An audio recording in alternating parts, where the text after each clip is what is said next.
Hare Krishna everyone. ఈరోజు నేను నరసింహ కీర్తన చెప్పబోతున్నాను. నమస్తే నరసింహాయ, నమస్తే నరసింహాయ, ప్రహ్లాద నాథ నాదియే, ప్రహ్లాద నాథ నాదియే, హిరణ్యాకాశీ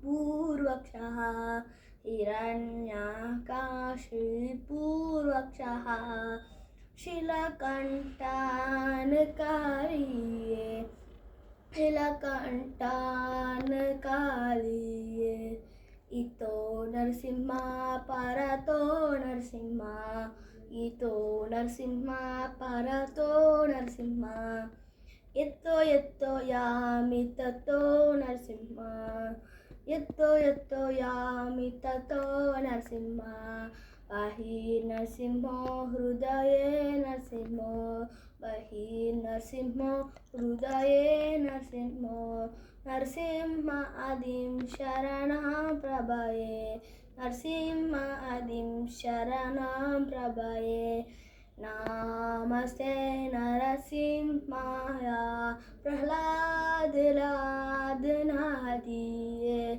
नमस्ते नरसिंहाय, तव कव कमलवरे नकामद्भुत शृङ्गारा, दलिता हिरण्यकशिपो तनुभृङ्गारां, केशवदयता नरहरिरूपा, जय जगदीश हरे, जय जगदीश हरे, जय जगदीश हरे, केशवदयता नरहरिरूपा, जय जगदीश हरे,